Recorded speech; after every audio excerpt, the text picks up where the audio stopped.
Greetings. Greetings from Japan, actually. That's where I'm stationed at, or I'm based at right now.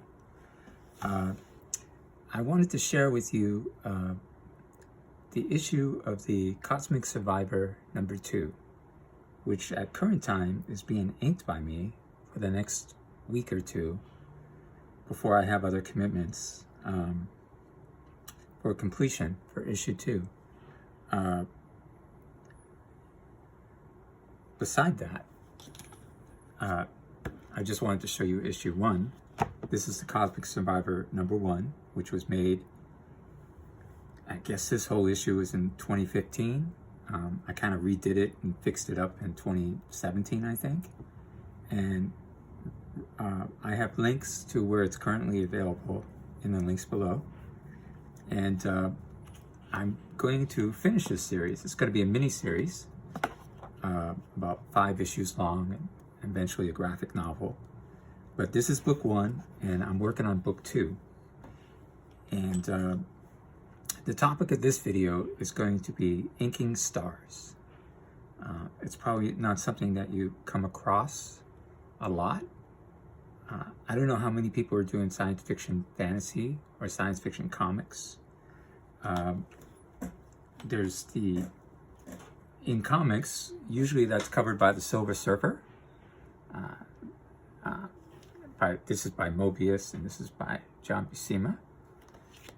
And, or the Fantastic Four. I mean, that seems like the most I've seen. That's kind of close to what I'm trying to do with the Cosmic Survivor, which is mostly set in outer space. So, considering that, you have to draw stars in space.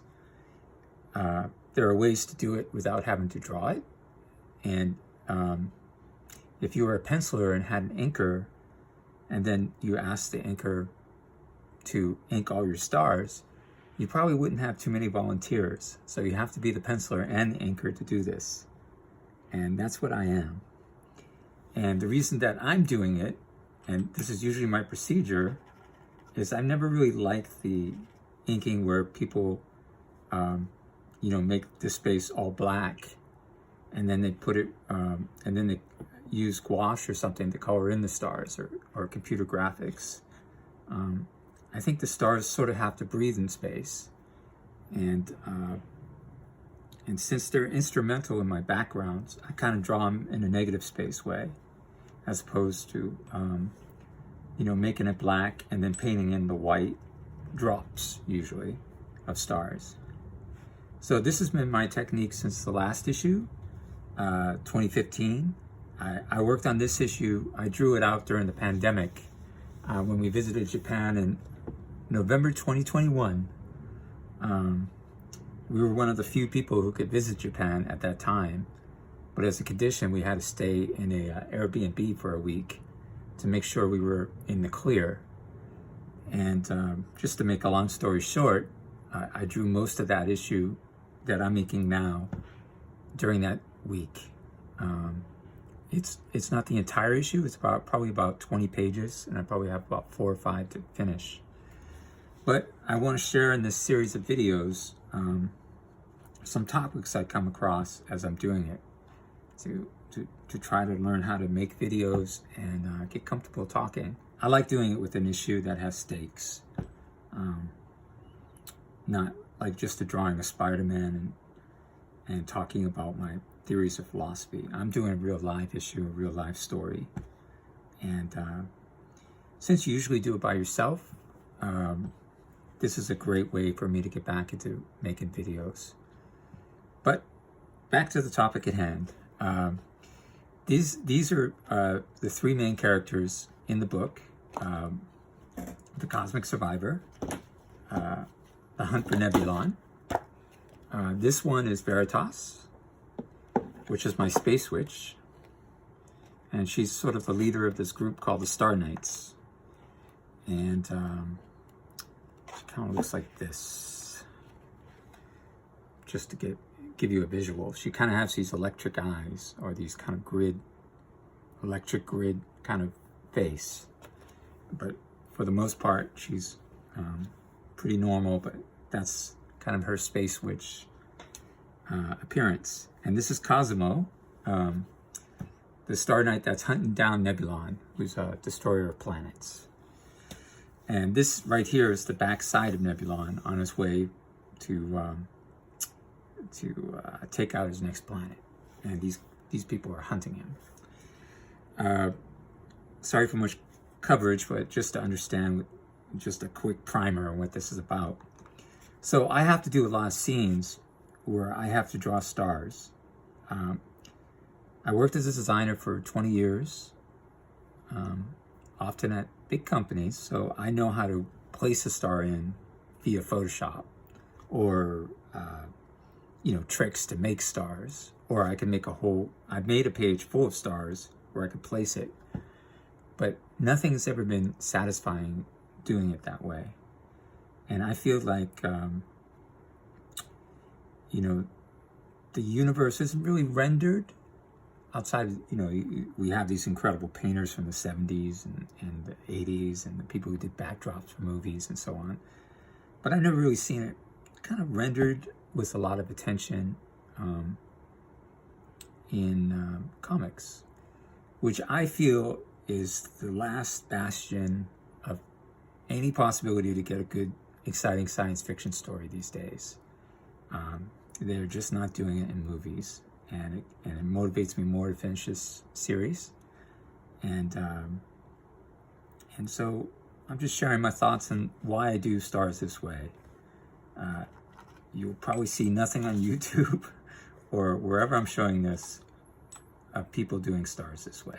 So I thought you would enjoy this kind of unique approach. This is a pen nib, which I love to use when I could set up at a desk or I have the materials near me.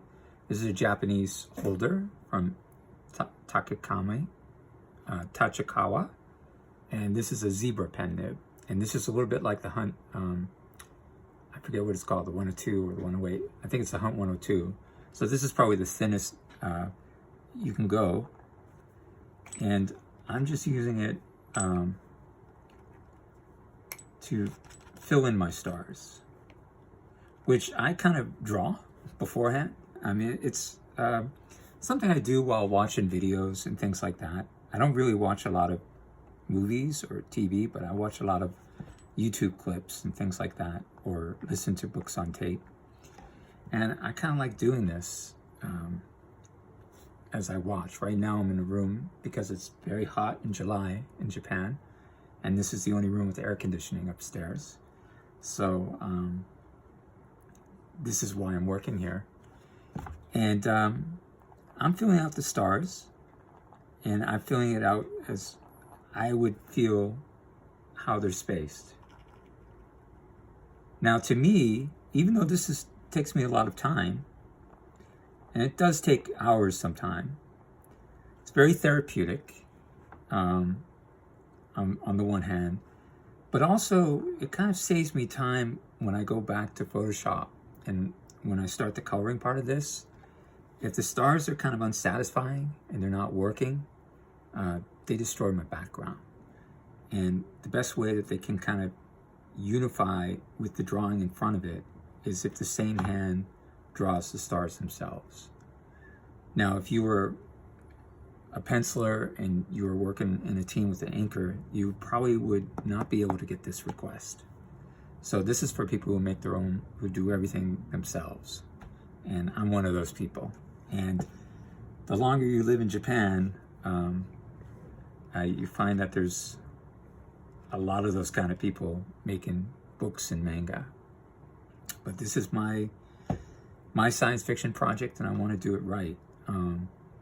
And I feel that when I make these stars, it's going to be very easy to invert the star. Like right now, it's all black spots on white. But when I take it into Photoshop and I have this on its own layer, and it's sort of a transparent, you can put any color behind it, it's going to be very easy to put a selection tool and invert it to white, and then put the color black or deep blue or purple or whatever your space color is behind it. and I think they'll have a lot more strength. I'm not saying that the Cosmic Survivor 1 that is available to purchase now has the best stars.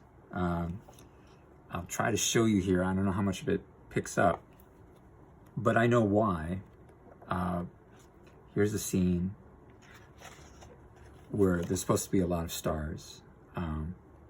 And there's more stars than this that are showing up.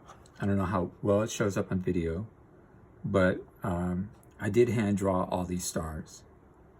But the thing is, I would dim it and things like that just to make sort of pockets of kind of atmosphere. But I know it's because of the printing. This book is printed by Amazon, and I'm thankful that I have that as a way to print the books. But generally their printing is pretty decent for everything in the light. It was better than I expected, but for everything in the dark, when it comes to dark close values, their printing really doesn't pick up things like, super sharp stars on black space. So knowing that, it doesn't discourage for me from trying to do it properly in the ink version, because I know when I, hopefully in the future, if I could raise money to do this in offset printing, the offset printing should pick up the white over the color and more sharper. So that'll be a benefit of doing it on a better printing system than print on demand. Print on demand is all that's available to me right now, and I can live with it. And I know that it kind of mutes out my stars, but this is just like the first phase of books. When it becomes a graphic novel, or I'm able to release it in offset printing on higher quality paper and printing methods, the stars will come through and it'll be much more exciting. So back to inking. Here I go. So I took a little break, so my nib is kind of dried out. I kind of like using actually the bigger zebra nib. Zebra are the Japan ink nibs. If you ever come across them, I know a lot of you aren't in Japan, but you can get them on jet pens in America, and I assume you can get them somewhere in Europe or wherever you're watching this from. But they might have it in art stores as well. I mean, manga is so popular, and there's a lot of people who are influenced by manga artists and techniques that they're worth getting. But I like the Hunt nibs too. So I kind of use these because they make circles faster than the Pigma pens, which is what I use if I'm on the road or I don't have a setup near me. This is the Micron Pigma, which I can do with this as well, but I have to be consciously drawing it as a circle. Or sometimes I'll put in this flare star, which you actually see if you look at the Hubble telescope or something like that. And I make the distance between the stars, or I make it so it feels right to me. I'm always trying to keep in mind that it can't be just packed with stars, even though you do see that in space, just to put a little breathing room between them when you can. Sometimes it being packed is good, but I consider drawing with the nibs much more fun if I have a setup available, if I have a table and all that stuff that you need. And you can make thicker or fatter or smaller stars, which is something you should try to do because you do see that in space. And I think the end effect is great. I mean, your stars are sort of set up. It's extra work in the inking phase. It's extra hours. But when you go to color, you can switch these, you can dim them down, you can kind of, heighten them. They'll be on their own layer. And and they'll feel organic to your picture. And whether it's worth that investment to you, that's your decision. But if you're doing a space comic, and when I survey the scene out there, I only see like scenes of space more as establishing shots for people being inside a ship with space outside their window. This isn't that kind of comic. The Cosmic Survivor takes place mostly in space, which is one of the exciting parts about it for me. And so I have to think about, what nebulas look like, black holes and galaxies, and how to translate that into drawing. And the stars are a big part of it. How you spread the points across. You try not to make them too linear, like try to give a sense of randomness. You can kind of go like this, which I do sometimes. And then you can kind of like make little clusters. But I find that the investment in doing it this way makes the original page of art look kind of cool. And it also gives you a lot of options when you go to color the book. And this field has a strength to it that just placing in even real stars or another or a brush tool or something, which is not something I object to or anything, but for me, because I'm dealing with big swaths of panels with a lot of stars in them, I want them to have something of my graphic touch to it and strength. So that's basically what I have to cover here. I'm going to ink some of the scene so you can kind of see how I approach it, and leave it at that. I'll be making these videos as I go along on this issue, just sort of one and done. I got to just start making content. I kind of overthink everything, and I'll try to pick on a topic on each video to cover, so I can kind of keep it to like 10 or 15 minutes and be more succinct. So here it is. So it's been great to return to this. I'm excited about the book. I hope it's going to be out this year. And one of the main reasons I want to do this issue is I want to get to the next issues, which are sort of set up in my sketchbooks already. And I'm beyond excited to finish it, even though it's many years too late. But if it's a great story, that doesn't make a difference, No one cares how long Vermeer took to do a painting, as long as he got that painting done and it works. So you only care if you have a boss, but if you have no boss and you're making it on your own, you make it when you can. And the Cosmic Survivor is going to be a story like that. It's set up very much like the 1980s miniseries, like 4 or 5 issues.